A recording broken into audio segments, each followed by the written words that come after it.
أعوذ بالله من الشيطان الرجيم. بسم الله الرحمن الرحيم.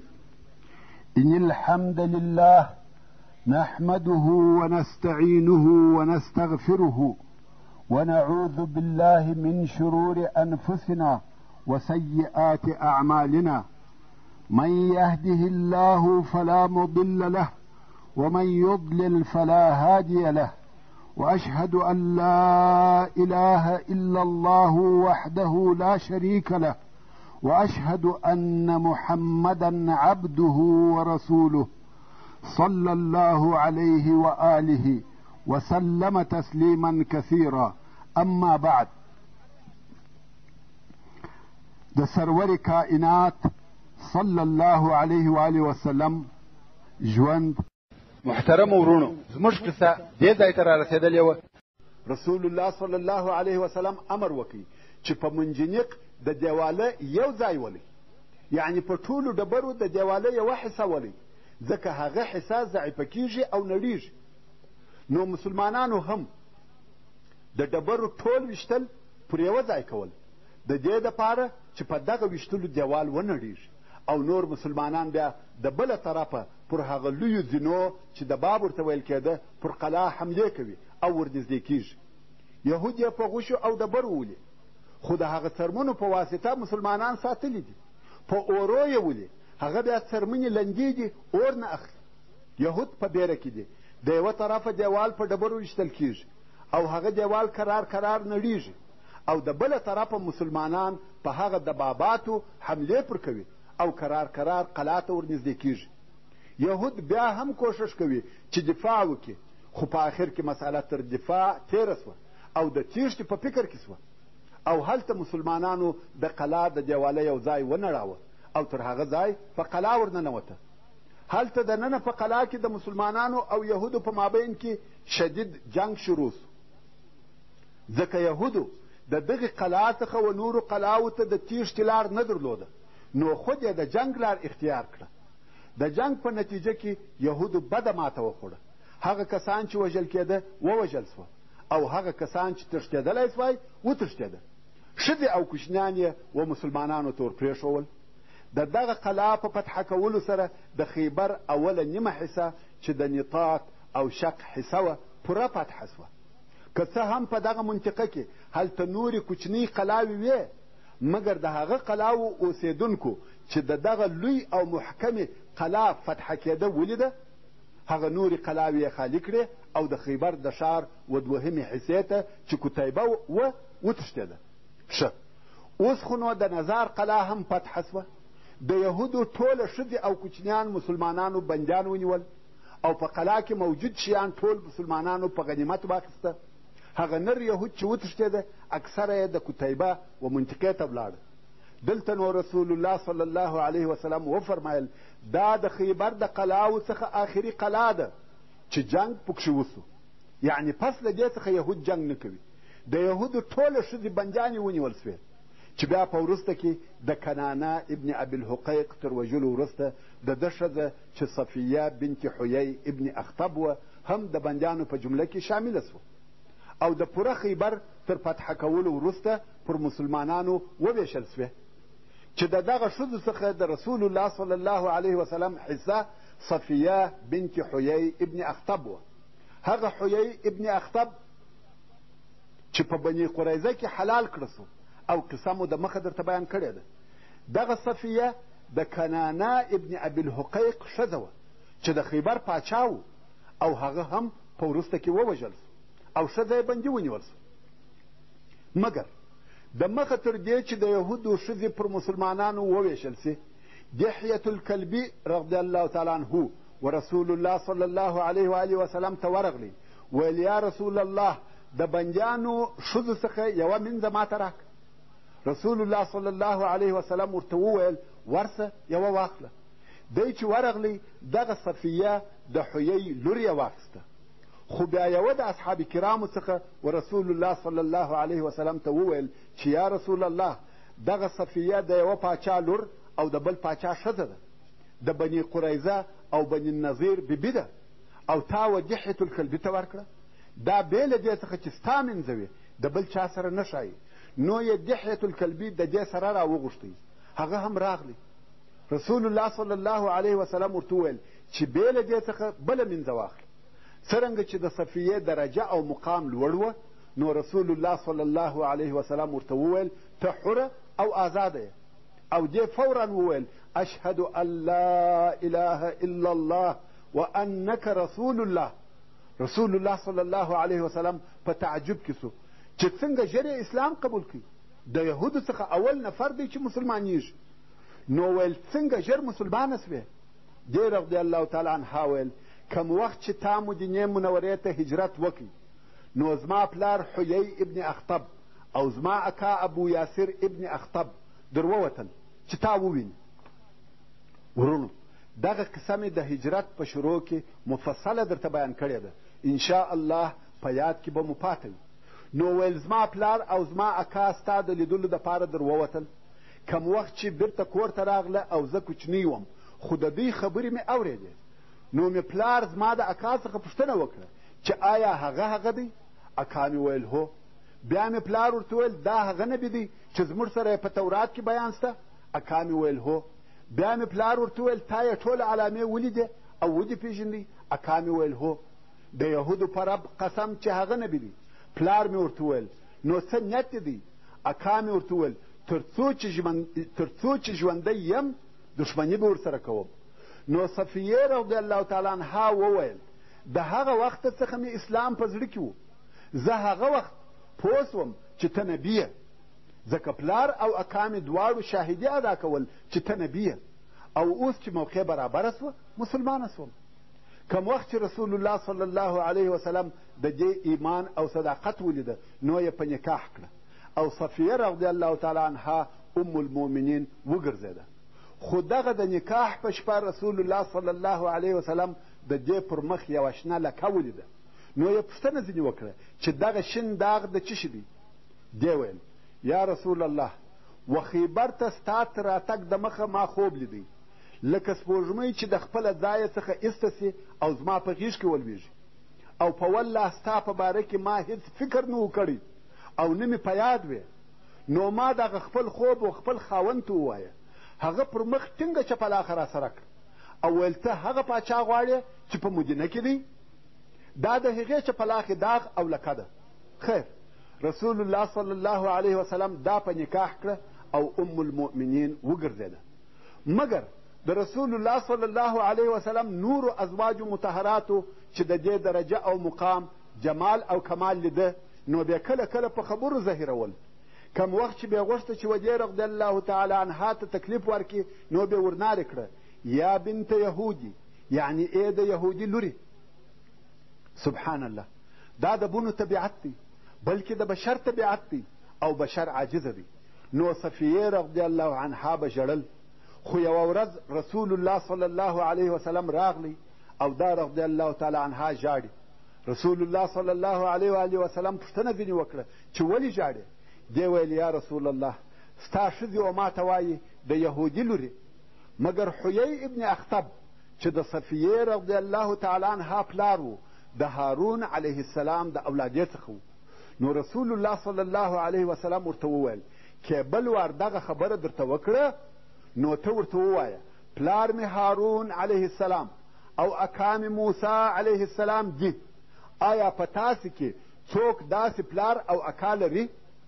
بل وار چې ورته وویل سوه چې ای د یهودي لورې، دی ورته ویل پلار مې هارون او اکا مې موسی دی.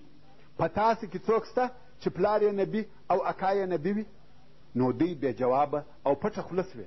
د رسول الله صلی الله علیه وسلم په کومک صفیه رضی الله تعالی عنها غالبه سوه. دا د صفیه رضی الله تعالی عنها قصه وه. اوس به بیرته خیبر ته ولاړ سو. د خیبر د دوهمې حصې یا کتیبه فتحه کېده. بیا نو رسول الله صلی الله علیه و آله وسلم د خیبر و هغه بلې دوهمې منطقې ته چې کتیبه ورته ویل کېده ورغلی. ځکه د خیبر اوله حصه چې نطاط او شق وه ټوله فتحه سوه. اوس نو دغه بله دوهمه منطقه رسول الله صلی الله علیه وسلم او مسلمانانو محاصره کړه. رسول الله صلی الله علیه و آله وسلم وفرمایل منجنیق هم راکش کړي. ځکه منجنیق د قلاو د نیولو دپاره ډېر اهمیت لري او ډېر کار ځینې اخیستل کیږي. اوس نو دغه ټوله مسافه منجنیق کشول کیږي. مسلمان ورونو، دغه یوه شي ته ډېر متوجه سئ. په عربي کې مثل دی وایي الحکمة ضالة المؤمن. حکمت د مسلمان ورک سوی شی دی. هر چیرې چې یې پیدا کړي منګولې پورې نیسي. هر چیرې چې فن او حکمت پیدا سي مسلمان هغه اول حقداره او د دې مستحق دی چې کار ځینې واخلي او د خپل ځان په فایده یې استعمال کړي.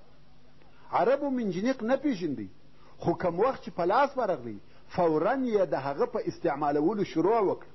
نو په هر شي کې چې د مسلمانانو فایده وي هغه باید استعمال سي. حتی د هغه په استعمالولو کې ځنډ او تاخیر هم باید ونه سي. نن ورځ هم طب او تخنیک زده کړي، ساینس او تکنالوژي زده کړي او د اسلام د لوړوالي او ترقۍ دپاره یې استعمال کړي. څو تر څو به مو مشین آلات او دواوې د کفري ملکو څخه راځي. څو تر څو به د تعلیم او علاج دپاره و کفري ملکو ته سفرونه کوو. الله ته وګورئ، که د کفارو تقلید کوئ په موډ او پیشن کې یې مه کوئ. په بد اخلاقي او عیاشي کې یې تقلید مه کوئ. د حجاب په غورځولو او په بېسترۍ کې یې تقلید مه کوئ. په علم او تخنیک کې ځانونه پسې ورسوئ، بلکې باید تر هغو د مخه سئ. لکه څرنګه چې د اسلام په اولو قرنو کې هم داسې وه. یهود او نصاراو اسلامي ملکو ته د زده کړې او تعلیم دپاره سفرونه کول، خو په کراره یې زموږ د غفلت څخه ګټه اخیسته. په موږ کې فسق او فساد نشر کړي، د دین څخه یې لرې کړو، په فحشا یې مشغوله کړو، پوهه او تعلیم دوی راڅخه یوړه او په نتیجه کې یې استعمار راباندې شروع کړي.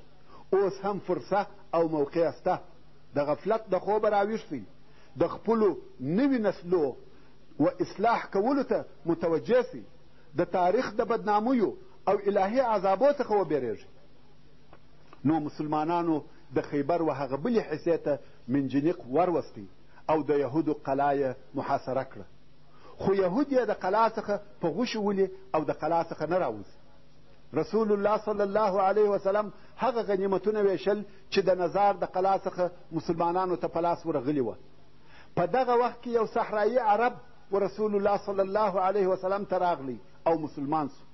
رسول الله صلی الله علیه وسلم امر وکړي چې وده ته هم په دغه غنیمتو کې حصه ورکړي. نو خود مسلمانانو یو څه مال ورکړي. صحرایي ویل دا څه شي دی چې ماته مو راکړه؟ رسول الله صلی الله علیه و وسلم ویل دا ستا حصه ده. صحرایي ویل ما د دغه مال دپاره ستا متابعت نه دی کړی، یعنی زه د غنیمتو دپاره نه یم مسلمان سوی، بلکې ما د دې دپاره ستا متابعت کړی دی چې پر دغه ځای په غشي وویشتل سم. په ګوته یې و خپلې غاړې ته اشاره وکړه او د دغې لارې و جنت ته داخل سم. رسول الله صلی الله علیه وسلم وفرمایل که ته د الله جل جلاله سره صادق وې هغه ستا تصدیق کوي. لږ وخت وروسته مسلمانانو د حملې اراده وکړه او دغه صحرایي هم ورسره دی. هلته بیا د یهودو د طرفه غش ویشتل شروع سوه او دغه صحرایي پر هغه ځای وویشتل سو کم چې ده په ګوته اشاره ورته کړې وه.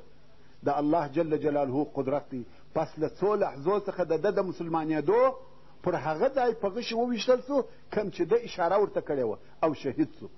نو یې رسول الله صلی الله علیه وسلم ته راوړي. رسول الله صلی الله علیه وسلم وفرمایل آیا هغه نفر دی؟ دا په خپله هغه سړی دی؟ ویل هو.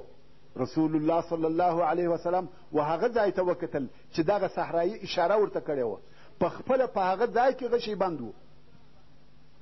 رسول الله صلی الله علیه وسلم وفرمایل دی د الله جل جلاله سره صادق و. نو الله جل جلاله هم د ده تصدیق وکړي. بیا نو رسول الله صلی الله علیه وسلم دعا ورته وکړه، ویل الهي دا ستا بنده دی او ستا په لار کې مهاجر راووتی او ستا په لار کې شهید ووژل سو او زه پر دغه شاهد یم. د صحابه کرامو مشران چې دلته حاضر وه هغه وایي موږ دا تمنا او خواهش وکړي چې کشکې موږ د ده پر ځای وای. سبحان الله. څو لحظې عمر په اسلام کې او بیا شهادت او بیا رسول الله صلی الله علیه وسلم پر ده شاهدي ادا کوي. دا څونه لوړه درجه او عظیم مقام دی چې یو څوک یې په څو لحظو کې ترلاسه کوي. جنت آسانه دی و هغه چاته چې الله جل جلاله یې ورته آسانه کړي. کم وخت چې رسول الله صلی الله علیه وسلم غنیمتونه ویشل، د هغه مریضو نفرو حصه یې هم کښېښول چې په حدیبیه کې یې ګډون کړی و او اوس خیبر ته د مریضۍ په سبب نه دي حاضر سوي. هغه نفر یې هم پر حاضرو نفرو حساب کړه او د هغو کسانو حصه یې هم کښېښول چې په حدیبیه کې حاضر سوي وه او بیا وفات سوي وه، او هغو نورو نفرو ته هم حصه ورکړه چې په دغه خیبر کې شهیدان سوي وه، د هغو د کورنیو دپاره یې حصه جلا کړه. مقصد دا چې رسول الله صلی الله علیه وسلم د غنیمتو په ویشلو کې د ټولو مراعات وکړي. په دغه وخت کې د غطفان لښکر بیا راورسېدی. عیینه، مطاع احمد او 15,000 نفر لښکر ورسره دی راورسېده او رسول الله صلی الله علیه وسلم غنیمتونه ویشي. عیینه اجازه وغوښته چې د رسول الله صلی الله علیه وسلم سره وګوري. اجازه ورکول سوه. عیینه چې د غنیمتو ویشل ولیده پوه سو چې د خیبر خبره خلاصه سوه. نو یې رسول الله صلی الله علیه و آله وسلم ته وویل: یا محمد صلی الله علیه وسلم، ما ته هم دغه مکافات راکه چې د یهودو ملګرتیا مې پرېښول او زه ولاړم. نو ما ته هم دغه غنیمتو څخه یو څه راکه. رسول الله صلی الله علیه وسلم ورته وویل: یا عیینه، تا یهود د هغه نارې په سبب پرېښول هغه چې یوه نفر نارې کړه چې د خپل قوم ساتنه وکړي. عیینه پوه سو چې رسول الله صلی الله علیه وسلم په قصه خبر دی. د مخه د ده دا خیال نه و چې رسول الله صلی الله علیه و آله وسلم دې زموږ د بیرته تلو په سبب خبر وي. بیا یې ویل: یا محمد صلی الله علیه وسلم، خیر دی، ته کریم یې، سخي او جواد یې، بیا هم یو شی راکړه. رسول الله صلی الله علیه وسلم وفرمایل: ذو رقبه یې ستا. عیینه ویل: مقصد دې څه دی؟ رسول الله صلی الله علیه وسلم وفرمایل: یا عیینه، ته تېره شپه بیده وې او خوب دې لیدی چې زما څخه په غنیمتو کې حصه غواړې او ما درته وویل ذو رقبه یې ستا. عیینه ته یې هغه د ده خوب ووایه. عیینه په تعجب کې سو چې دا څه قصه ده. ویل: هو، ما خوب ولیدی. ښه، اوس ذو رقبه راکه. رسول الله صلی الله علیه وسلم وفرمایل: ذو رقبه یو خالی غر دی، شی پکښې نسته، ورسه واخله. نو عیینه ته هېڅ نه ور ورسېده، نه په غنیمتو کې حصه او نه هغه د مخه چې رسول الله صلی الله علیه وسلم ورکول چې ویل د خیبر د یوه کال میوې واخله او بیرته ولاړ سه. عیینه خالي لاس پاته سو. اوس چې عیینه ولیده چې د مسلمانانو څخه هېڅ په لاس نه ورغله، نو بیا د یهودو وقلا ته دننه ورغلي او هغه و جنګ ته تشویقوي. وایي صبر وکئ، ټینګ سئ، مقاومت وکئ، زه ستاسې سره یم، زما سره لښکر را سره دی. یهودو ویل: ستا د لاسه و موږ ته مصیبت پېښ دی. ته وې چې بني قریظه دې په حلال کړه، ته وې چې موږ دې پرېښولو او ته ولاړې. دا ټوله ستا د لاسه راپېښ دي. په دغه وخت کې د بني مره د قبیلې مشر او سردار حارث ابن عوف هم راغلی، غواړي چې حالات وویني. هغه هم عیینه ملامتاوه. ویل: که دې د خیبر د یوه کال میوې اخیستې وای، دا ستا دپاره ښه نه و. ټولو پر عیینه ملامتیا ویل. اوس نو د خیبر د دوهمې حصې کتیبه محاصرې هم 14 ورځې دوام وکړي. یهود هېڅ د قلاو څخه نه راوځي. په دغه 14مه یا آخري ورځ رسول الله صلی الله علیه وسلم د دې اراده وکړه چې و دوی ته هم منجنیق ودروي. د خیبر پاچا کنانه ابن ابي الحقیق چې زړه یې د بیرې ډک و، یوازې دی نه بلکې ټول یهود په بیره او وارخطایي کې وه. دوی دننه په قلاو کې دي او قلاوې هم محکمه او مضبوطه قلاوې دي چې څوک نسي ورتلای. بیا هم بیره او وارخطایي پر غالبه وه. نو دغه کنانه ابن ابي الحقیق د خیبر پاچا د ده څخه لیندۍ وه، هغه چې غشی په ویشتل کېږي. ورونو، غشي او لیندۍ درې شی دي. لیندۍ هغه کوږ نیم دایري لرګی دی چې دوه سره یې په یوه تناو تړلي دي چې دا لیندۍ سو، او یو تناو دی چې د لیندۍ په دوو سرو پورې تړل کېږي، او یو هم غشی دی چې په تناو کې ایښول کېږي. نو اوس کنانه د یهودو پاچا غواړي چې دغه تناو په لیندۍ پورې وتړي. هغه یې د لیندۍ په یوه سر پورې تړلی دی او غواړي چې د تناو دغه بل سر په لیندۍ پورې وتړي، مګر د ډېرې بیرې څخه رېږدي او تناو نسي تړلی. دا یې د پاچا حال و چې د بیرې او رېږدېدو په سبب تناو په لیندۍ پورې نسي تړلی، جنګ به څنګه کوي؟ نو یې د تسلیمېدو نیت وکړي او د دغه کار دپاره یې د یهودو نور مشران راوغوښته چې مشوره ورسره وکړي. مشران راغله، ده ویل د مسلمانانو سره به صلح وکړو، هغو هم قبوله کړه. نو کنانه ابن عبدالحقیق و رسول الله صلی الله علیه وسلم ته حال ولېږي چې زه د خبرو دپاره در کښته کېږم. رسول الله صلی الله علیه وسلم د ده غوښتنه قبوله کړه او دی ورغلی. اوس پر صلح خبرې ورسره کوي. یهود غواړي چې د خپل تسلیمېدو دپاره شرطونه کښېږدي، د ځان دپاره امتیازات غواړي. رسول الله صلی الله علیه وسلم نه شرطونه قبلوي نه امتیازات ورکوي. بیا یې ویل جزیه به درکوو. رسول الله صلی الله علیه وسلم ویل اوس چې جنګ وسو د جزیې خبرې نسته، جزیه د مخه تر جنګ وه، اوس صلح ده او پر هر شي چې اتفاق در سره کوم هغه زما اختیار دی. خبرې ډېرې وسوې خو په آخر کې و اتفاق ته ورسېده چې هغه داسې و. اول، هر هغه څوک چې په قلاوو کې دي هغه به نه وژل کېږي او د هغو اولادونه به ورکول کېږي. دوهم، یهود به ټوله د خپلو اولادو سره د خیبره څخه وځي.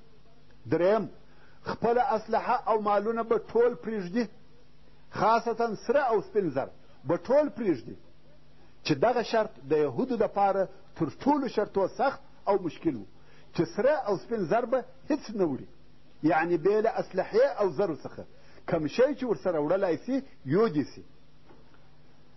چې د صلح د شرطو خلاصه داسې ده: د خیبر ټول یهود به خیبر پرېږدي، حتی په جزیرة العرب کې به نه اوسېږي بلکې شام ته به فراره کېږي، زر او اسلحه به نه وړي او د دې په مقابل کې به رسول الله صلی الله علیه وسلم څوک نه وژني او اولادونه به یې ور ایله کوي. خو دغه یو بل شرط یې هم پر یهودو کښېښاوه چې د خپلو خزانو څخه به هیڅ شی نه پټوي، یعنې داسې نه چې سپین او سره زر پټ کړي بلکې ښکاره کوي به. او که بیا چیرې د سرو یا سپینو زرو یوه ټوټه پیدا سي بیا نو هیڅ اتفاق نسته، یعنې یهود ټول وژل کېږي، نقد مال به نه پټوي. رسول الله صلی الله علیه وسلم دغه شدید شرط په دې سبب پر یهودو کښېښوی چې یهود سره او سپین زر پټ نه کړي، ځکه ممکنه وه چې یهود زر پټ کړي او د رسول الله صلی الله علیه وسلم دا اراده وه چې یهود باید خپله دارایي ټوله تسلیم کړي. اوس نو یهودو قلاوې خلاصې کړې، اسلحې یې تسلیم کړې، سره او سپین زر یې تسلیم کړه او ځانونه د فراره کېدو دپاره تیاروي. کم شیان چې مسلمانانو په دغه قلاوو کې په غنیمت واخیسته هغه 1000 نیزې، 400 تورې، 500 لیندۍ او ټول هغه غشي چې موجود وه، دا بې له سرو او سپینو زرو او 40 زره د خرما یا کجور درختې. دا ټول شیان یوازې د کتیبه څخه وه، دا بې له هغه شیانو څخه وه چې مسلمانانو په نطاط او شک کې اخیستې وه. دغه مالو ته فکر وکړه چې مسلمانانو ته په خیبر کې ور ورسېده. پر دې ټولو سربیره چې د خیبر په قلاو کې مسلمانانو ته په لاس ورغله یو هم د تورات ډېرې پخوانۍ نسخې وې، مګر یهودو و رسول الله صلی الله علیه وسلم ته وویل: یا محمد صلی الله علیه وسلم، دا زموږ مقدس کتابونه دي، دا بیرته موږ ته راکړه. که څه هم د رسول الله صلی الله علیه و آله وسلم په وسه پوره وه چې دغه کتابونه څیرې کړي یا یې وسوځي، ځکه دغه کتابونه تر صلح د مخه د خیبر په اولو قلاو کې په لاس ورغلي وه. وصلى الله تعالى على خير خلقه محمد وآله وأصحابه وأهل بيته أجمعين. والسلام عليكم ورحمة الله وبركاته.